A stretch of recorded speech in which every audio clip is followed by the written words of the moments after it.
టాటరా classic రెటినాలకు world class treatment ఇప్పుడు మన భీరంగూడలో American laser eye hospitals.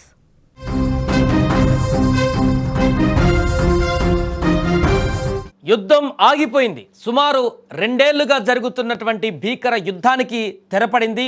67,000 మందికి పైగా పొట్టన పెట్టుకున్నటువంటి ఈ మారణ హోమానికి ఇక పూర్తిగా పులి స్టాప్ పడింది. అమెరికా అధ్యక్షుడు ట్రంప్ చేసిన ప్రయత్నాలు ఫలించి ఇజ్రాయెల్ హమాస్ మధ్య భీకర యుద్ధం ఆగి శాంతి పవనాలు వీచాయి. ఈ వార్త ప్రపంచంలోనే అతిపెద్ద ఉపశమన వార్తగా మారింది. 2 ఏళ్లుగా నిత్యం మరణ భయం, విధ్వంసం మధ్య బ్రతికినటువంటి లక్షలాది మంది ప్రజలకు ఇది కొత్త జీవితాన్ని ప్రసాదించినట్లయింది. కాల్పుల విరమణ ఒప్పందంతో గాజాలో సంబంధాలు మొదలయ్యాయి. అదే సందర్భాలలో అన్ని రోజుల పాటు తుపాకుల మోతకు బలైన వారిని తలుచుకుంటూ లక్షలాది గుండెలు రోధించాయి.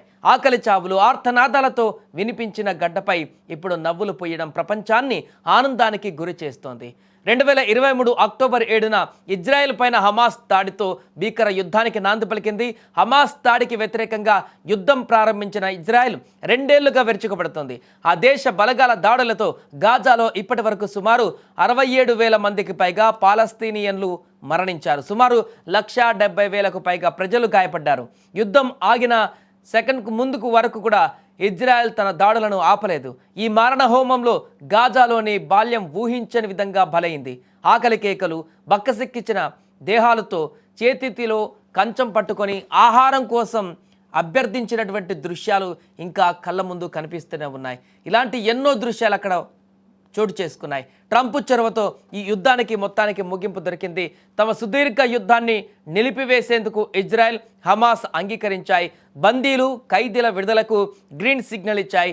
ట్రంప్ ఒత్తిడితో ఈజిప్ట్ వేదికగా జరిగినటువంటి పరోక్ష చర్చల్లో ఇజ్రాయెల్, హమాస్ కాల్పుల విరమణ పైన ఒప్పందం కుదుర్చుకున్నాయి. అయితే గాజాను ఎవరు పాలిస్తారు? హమాస్ ఆయుధాలను వదిలేస్తుందా అన్న ప్రశ్నలు మాత్రం ఇంకా ఆందోళనకరంగానే ఉన్నాయి. ఏదేమైనా కూడా సుదీర్ఘ యుద్ధం ఆగడంతో ఇప్పుడు ప్రపంచ దేశాలు కూడా ఊపిరి పీల్చుకున్నాయి.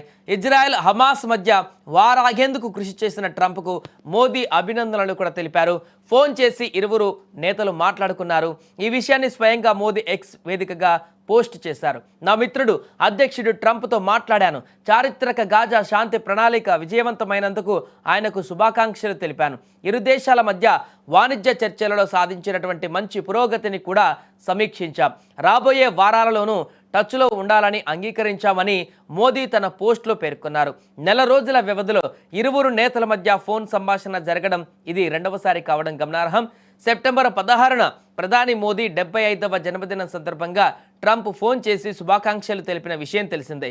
ఆ సమయంలో కూడా ఉక్రెయిన్ శాంతి చర్చల విషయంలో ట్రంప్ చొరవకు మోదీ మద్దతు ప్రకటించారు. దీనికి ట్రంప్ కూడా ధన్యవాదాలు తెలిపారు.